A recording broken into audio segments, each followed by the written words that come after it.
Kisah Subang Larang, istri Prabu Siliwangi yang dibuang. Subang Larang yang mempunyai nama lain, Subang Karancang, merupakan salah satu istri Sri Baduga Maharaja, seorang raja kerajaan Pakuan Pajajaran, yang lebih dikenal dengan sebutan Prabu Siliwangi. Pada mulanya Prabu Siliwangi sangat mencintai istrinya itu. Akan tetapi setelah keduanya memiliki anak, rupanya kemudian terjadi konflik. Dan konflik tersebut kemudian menyebabkan dibuangnya Subang Larang dari istana. Menurut naskah Kunigan, Subang Larang merupakan anak dari Nyi Karancang. Singapuri. Beliau diceritakan berasal dari kerajaan Singapura, yaitu kerajaan bawahan Pajajaran yang terletak di desa Mertasinga, Kek Gunung Jati sekarang 1. Beliau merupakan anak Mangkubumi di kerajaan itu. Sementara menurut naskah Carita Purwaka Carubanagari, Subang Larang adalah anak dari pati kerajaan Surantaka yang bernama Ki Ageng, tapa dari istrinya yang bernama Nyi Ratna Karancang. Subang Larang dilahirkan pada tahun 1442. Sementara itu kisah mengenai dibuangnya Subang Larang oleh Prabu Siliwangi dari istana Pajajaran dikisahkan dalam naskah Mertasinga.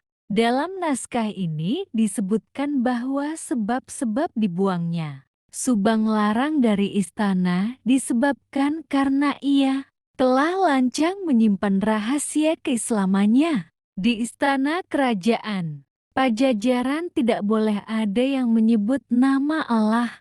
Oleh sebab itulah setelah peristiwa itu, Subang Larang kemudian diasingkan di Banten. Mendapati ibunya diperlakukan seperti itu, anak tertua Subang Larang, Pangeran Wolangsungsang dan adiknya Rara Santang, kemudian turut meninggalkan istana karena sakit hati. Kisah pembuangan yang dialami oleh Subang Larang tersebut dalam naskah Mertasinga dikisahkan oleh Subang Larang sendiri ketika beliau bertemu dengan cucunya Syarif Hidayatullah di Cirebon. Waktu itu beliau mengunjungi Cirebon dengan diiringi 100 prajurit dari Banten. Kejadiannya tidak lama setelah pemroklamiran Syarif Hidayatullah sebagai Raja Cirebon. Demikian ringkasan isi naskah tersebut. Hei Kusuma, cucuku yang kukasihi, nenek telah mendengar berita tentang dirimu. Mudah-mudahan engkau selamat menjadi raja. Dahulu ketika masih muda, nenek pergi berguru ke seberang kepada seorang guru yang termasyhur sebagai wali yang pandai, yaitu kepada Syekh Bentong. Pada suatu ketika kakekmu Raja Pajajaran melihatku dan kemudian beliau melamarku untuk dijadikan selirnya. Demikian memaksanya sang Prabu sehingga akhirnya aku pun menjadi selir Raja Pajajaran. Lama-kelamaan nenek mempunyai anak.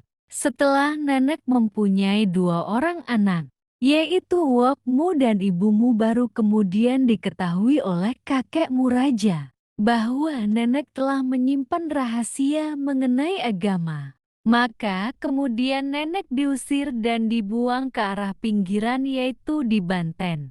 Karena di Pajajaran tidak boleh ada yang menyebut nama Allah. Dengan terjadinya peristiwa itu, wokmu dan ibumu merasa sakit hatinya. Kemudian mereka pergi berguru kepada seorang syekh di Gunung Surandil. Oleh Aroba Sejarah Cirebon.